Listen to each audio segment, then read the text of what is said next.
I'm Robert LeBoyer, Senior Biotechnology Analyst at Noble Capital. And the next company presenting in our virtual conference series is DarioHealth, a comprehensive user-centric digital health platform. Making the presentation will be Rick Anderson, the president of the company. Rick, please go ahead. Thank you, Robert, and thank you for everybody joining us today.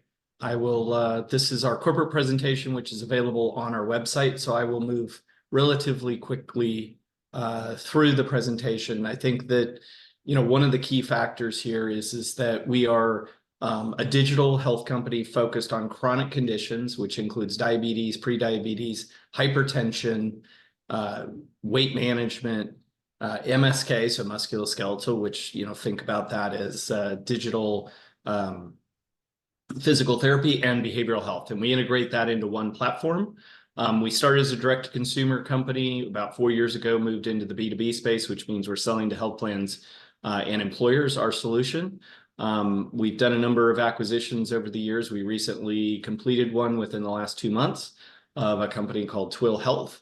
And so many of the things you'll see in this presentation are sort of the combined basis for that acquisition on a pro forma basis for 2023, just about doubled our revenue from that perspective. So gave us a much greater scale from that perspective, and then also provides us with the opportunities for significant synergies associated with it. So, this really enabled us to have a more enhanced product offering. So they're allowing us to go down condition into mental well-being and resilience. Also have a maternity product that is with Elevance, which is the relatively new name for Anthem as a health plan, and has increased our number of top health plans that we have. We have 3 out of the top 8 U.S. health plans, and we're expecting to add at least one more in 2024 to our stable of clients.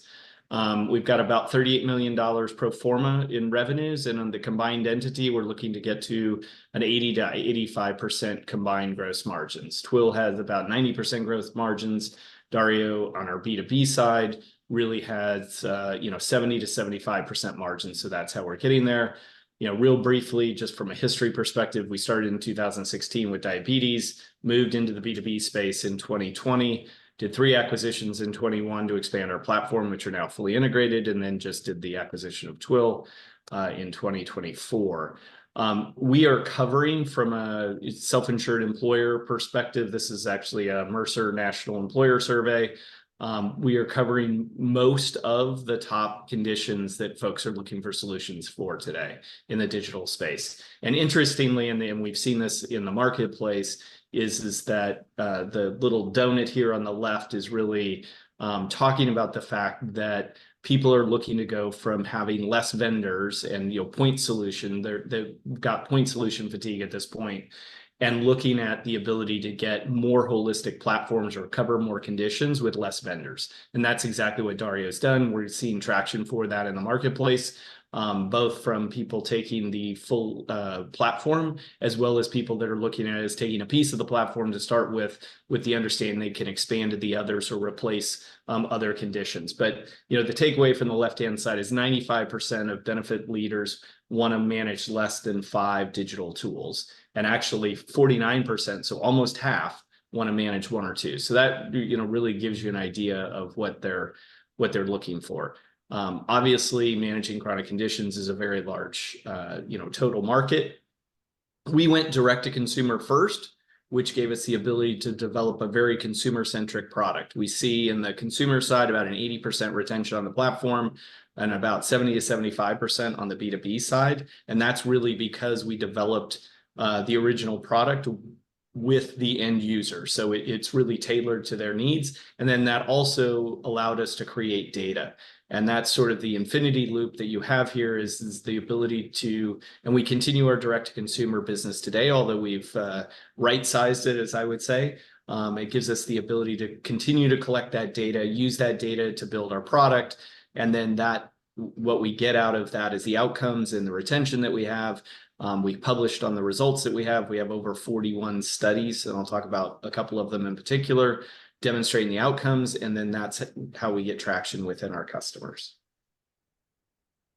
This is really looking at what is the actual solution. So it is the cardiometabolic, musculoskeletal, and behavioral health together are applications that we're using that are dynamically personalized to the user to make them more engaging from that perspective. And then we have connected medical devices. So on the left-hand side, the small orange, black, and white device is actually the blood glucose monitor that we have. Then we also have a blood pressure cuff. The devices on the right-hand side there are related to the MSK, so those are the sensors. And then also we have a weight scale that goes with this.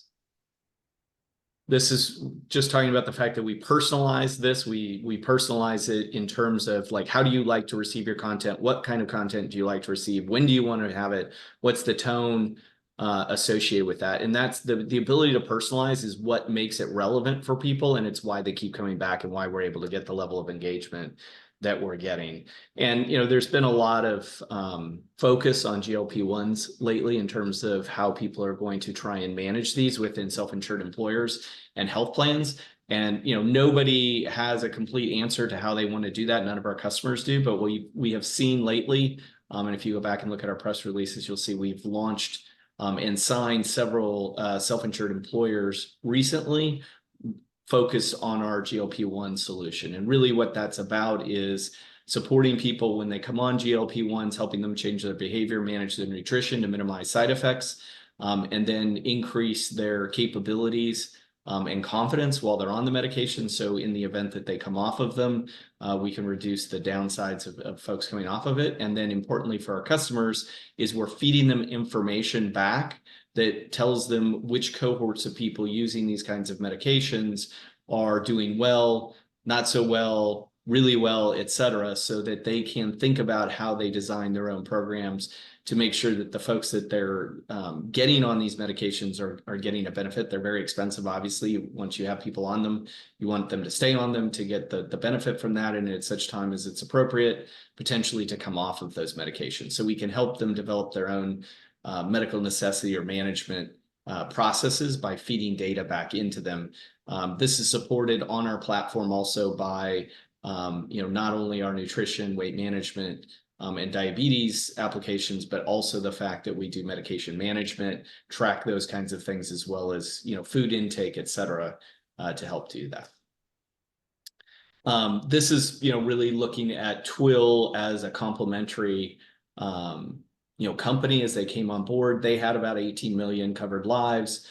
Some of their customers include some of the largest tech companies in the world, including Google, Amazon, Microsoft, two of the national health plans as well. One of those national health plans, they're providing a pregnancy solution in their Medicaid markets. So the ability to get to and engage women who are pregnant before the health plan is even aware of that. And that enables a better experience for the member, but also helps avoid some of the more costly complications in pregnancy that they've been showing.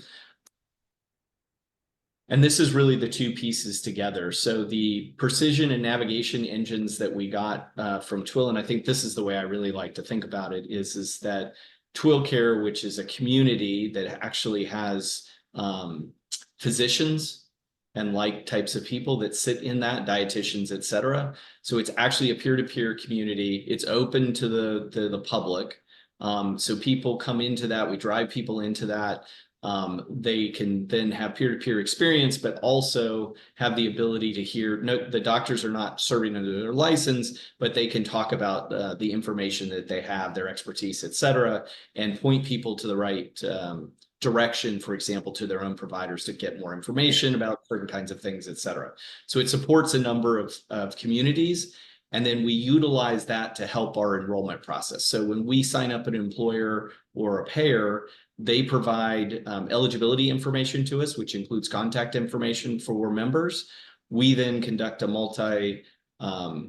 multi-channel outreach, which includes things like email, US mail, SMS where we can, telephone calls, et cetera, to make people aware of the programs, enroll them in those programs. But some people aren't necessarily ready right then. Also allowing them to activate through this care community, allows them to sort of lurk, if you will, and make a move and enroll in the programs when they want to. So we're expecting that this will increase our enrollment rates. And then also by having this community, which we have evidence that shows that folks really like this, this community we also expect will increase our engagement. We bill for our services to our employers and payers under one of two methods, but the vast majority of it is per engaged member per month. So as long as members are engaged in the platform and doing something, then we bill our end customers for those. There is no cost sharing or copay to the person who's actually utilizing it, their member. And so if we can increase our number of months of engagement through the well-being community, it goes straight to our top line with no associated costs of delivery associated with that. So it's something we're very much interested in. This is really kind of looking at what our clinical outcomes are and user centricity. I won't go through all of these. I think one of the really important things is we also have a strategic deal with Sanofi. That was a 5-year, $30 million deal composed of 3 parts. One of those is that they're using their market access team to sell our solution through to their health plan and PBM clients. Secondly, they're paying us to develop certain things on the top of our platform due to the high levels of members and retention that we have. That's essentially drives us into milestone-based revenue, which I'll talk about more.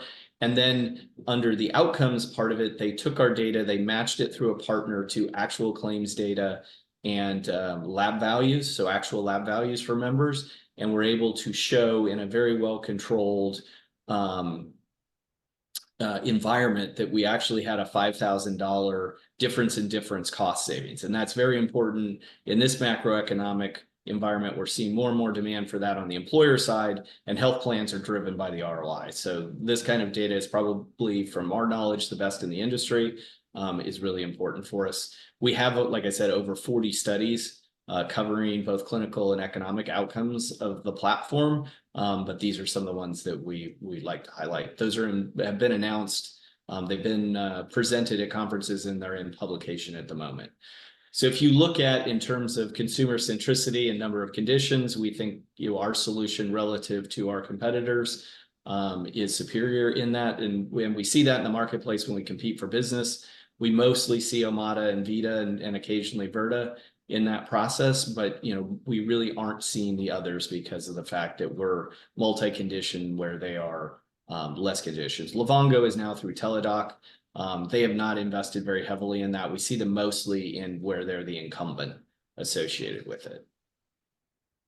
Looking just sort of at a breakdown for our revenues, and this obviously is split out right now between Twill and Dario, but our revenues come in 3 flavors. One is the consumer B2C, and we've managed that down from about $16 million to about $8 million on a run rate. We did that because the consumer business is break even. We still use that for developing our product and as a test market. So as I referred to the Sanofi features that we develop on it, we deploy those in our B2C market before we move them into the B2B market, see how people respond to them, tweak them, scrap them, add something to them, et cetera, and then we put it into the B2B market. And then we have the commercial strategic, which runs about $6 to $8 million a year from a Dario perspective, and another $3 to $4 million from a Twill perspective. And then on a combined basis, we've got about $20 million in the B2B2C space. Dario on a standalone basis, we've announced publicly, we expect that revenue to grow more than 100% in 2024. Up to about 170%, depending on a couple of different factors. So we're seeing strong growth in our B2B2C business, which we consider our core business. The strategic and the consumer are important to what we're doing, but we don't consider that's not where we're looking to see our growth come from. Although we do expect we will see some strategic growth this year. And as you look forward, why is our revenue increasing? I think it really comes from, I went one too far. It comes from 3 kind of areas. One is that we've got about $60 million in signed contract value. A significant portion of that is our agreement with Aetna, where we are the private label provider of their new behavioral health platform. We expect that we will see the value of that contract realized. They launched in January of 2024. We've expanded already on that platform. They continue to add clients to it. So we expect that will continue to expand over the next 8 or so quarters. We have our existing customers, obviously, which is our base, but a good portion of our existing client base, including most of our health plans, are expanding either in terms of number and conditions, or geography, or in some cases also lines of business, like moving from Medicaid to Medicare and commercial. And then, we also have our partnerships, which we spend a lot of effort cultivating with folks like Amwell, Solera, Virgin Pulse. This is really, we do this for a couple of reasons. One is the market is looking for, as I mentioned earlier, being able to access solutions easily. So if you're pre-integrated with these partners and you have a customer on those, then it enables you to generate more revenue faster, easier from them. And I know we have limited time. Would be our partners. We look at it in this context. This is the number of lives that the partners, our major partners, we have more than this. So if you think about this, every 1% of market share we get is an additional $17 million in ARR. And I think that this is on a non-GAAP basis, which excludes some of the impacts of the acquisitions that we have on a non-cash basis. But I think you can see that the gross margins have been increasing. We expect that we'll grow those gross margins to 80 to 85% at scale, especially with the addition of Twill. And you can see that we've reduced our operating expenses significantly over these years, and our operating loss is decreasing. With the combination with Twill, we expect that we'll have the ability to get about 30% cost synergies, and that'll drive us to a cash flow break-even point in late 2025. And that concludes the presentation. Great. Thank you very much, Rick. You ended the presentation with some of the things about the Twill acquisition, and you touched on the strategic rationale, and maybe could you also talk about the margins and maybe cross-selling opportunities and some of the financial accretion from the acquisition? Sure. So, from a margin perspective, most of Twill's margins on their business, which is largely a digital product, are about 90%. So if you combine those with our B2B margins, which are 70 to 80% in general, that's how we're going to get to our 80 to 85% sustained gross margins as we continue to grow that business. On a combined basis, they added about $18 million of revenue, which is just under doubled our revenue. We're running at about, on a pro forma basis, right around $39 million in revenue, so almost $40 million, who added significantly to the scale. And like I said, the ability to realize about 30% savings in terms of synergies, because if you think about combining two companies, you couldn't get really much more of a better fit from a financial point of view. From a market perspective, we both sell to the same types of customers.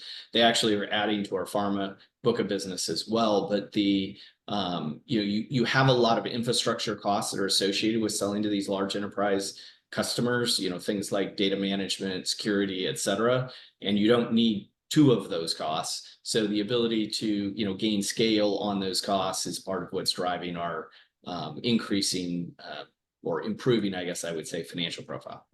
Okay. And in terms of 2024 revenue growth, how much of the growth would you characterize as coming from already contracted customers versus business that Dario still needs to win going forward for the rest of the year? And does the merger with Twill change your long-term growth outlook? So there are some cross-selling opportunities and synergies. The Twill platform already has about 35% of the people who are self-identifying as having chronic conditions. Many of their largest customers have been asking them about how to help manage those chronic conditions, so that we believe that there are some opportunities for cross-selling there, as well as the existing Dario companies have expressed interest even as soon as we announced the deal, and how could they access some of these enhanced capabilities. So from that perspective, We think that will be very accretive, even though from a financial model perspective, we've been very conservative. We're very excited about what that looks like. In terms of the portion, we have $60 million roughly in contracts on the Dario side without Twill in place. So we would expect probably that more than half of our revenue growth in 2024 will relate to contracts we've already signed. So if you think about what the sales cycle is and how it works in our employer space, health plans are a little bit different, but in our employer space, we contracted for most of our employer business was contracted in 23 for 2024. We are continuing to see some folks that signed and that were started in 23 and have signed in the very beginning of 24. And we're seeing some things that'll happen mid-year, a little bit off cycle. But most of that is coming in the first and second quarters. And, combine that with the existing business and the existing contracted business, that's why I would say it's probably more than half comes from that. And then, we also have some things that we expect that are going to happen, as I mentioned, in terms of expansion of existing customers and existing partners. So if you combine all that together, the majority of our revenue for 2024 is under existing contracted relationships. What we're contracting for and selling for now is the 2025 revenue for our employer. Sure. Okay. And speaking of partnerships, in 2022, you entered into a partnership with Sanofi. Are there any updates that you can give us? We launched our first customer under the commercial part of that last year. They've now recently expanded the number of conditions that they're doing. We continue to sell alongside of them and, have some traction, especially on the PBM side of the business. We continue to execute against the revenue from a development point of view. They've seen some changes in their business. So last year we saw some bumps in timing, but, which creates a little volatility quarter to quarter, but on an overall basis, that continues to go. And we continue to deepen that relationship. We have a very good relationship with them. We're continuing to explore other areas that we can work with them on going forward in the future. Okay, great. And we had a question from one of the listeners who asks if an app such as Twill's B2C Happify provides a mechanism for monetization. So they changed their name from Happify to Twill as they moved more and deeper into the B2B space. They still do have a little bit of the direct consumer business, but it's less than $1 million that they're selling on that. So that's the platform. That's the behavioral health platform that they're utilizing with their enterprise customers. We don't intend to expand on the B2C offering there. What we really plan to do is utilize what they have built as a behavioral health standalone offering and continue to integrate that within our existing multi-condition platform. Most of our business comes through our multi-condition platform. That's what most people are buying, at least in aggregate or a portion of that. So, we went from in 2020, probably about 80% of our deals were single condition to now, probably 85-90% of our deals are multi-condition. And that the ability to have multiple conditions grows the number of people that we have within each customer that are eligible for the program. So just by way of example, diabetes, about 8%, give or take, of the population is going to have diabetes and be eligible for the program. But when we expand to the full platform, we're looking at more like 40-45% of the people that would be in a given customer are eligible. And so that means we have the ability to generate more revenue per customer, if not more revenue per member on that. Wow, that sounds really great. So when you have customers and these people who are using the app and using different modules, I guess you could call them, is there any expected cost savings or any kind of benefit that you would quantify for each one, or any kind of ranges that would show that this is cost effective and leads to better health for the patients and cost savings for the providers? Yeah, so if you look, as I mentioned, the studies that were done by Sanofi showed a $5,000 difference. So those were well-designed, controlled studies, multi-year, thousands of people that were in them. And so they did propensity match groups in real world evidence studies showing about a $5,000 reduction in that difference. The difference, to give you an idea, it's roughly about $1,000 in cost for a member that would be on for a year. So you've got about a 5-to-1 ROI, or the way that they would look at it. Other people look at ROI differently. I recognize that, just so people know. But that's the way a health plan would calculate it. And then we also have within our 40 plus studies, we have other studies showing that different ways of looking at that, depending on which conditions you have on the platform that you're utilizing. ROIs, we would say, are typically going to be somewhere between 3-to-1 and 4-to-1. Yeah, that's what I was really getting to. The cost savings versus the investment, and that was the answer. Okay, great. All right, just as a final question, can you give us can you just reiterate some of the milestones that we can look forward to over the next 6 or 12 months? Yeah, I mean, I think that there are a number of financial milestones as we go forward in terms of both, our revenue. I think folks will really start to see the impact of the acquisition in our Q1 and then our Q2 results. We completed the acquisition in the middle of Q1, so you won't see all of that in Q1, but it'll continue to grow into Q2. Plus, we have our expanding revenue on the Dario side from our existing contracts and what we've signed up for. I think that we'll continue to see contracts get signed throughout the year. As I said, the most of those at this point, not all, but most, will relate to 2025 revenue. And we expect that, over the course of the year, we'll probably bring in at least one more national health plan and maybe more health plans as well. We're finalists in a couple of different opportunities, plus some things that we already have in contracting. Great. Well, thank you very much. This has been very informative, and it looks like a very comprehensive platform. Thank you, Robert. Thanks for having us. Thank you for participating, and thank you all who are attending through the web for tuning in. We look forward to keeping in touch, and we'll be watching for those milestones. Thank you again, and have a great day. You too.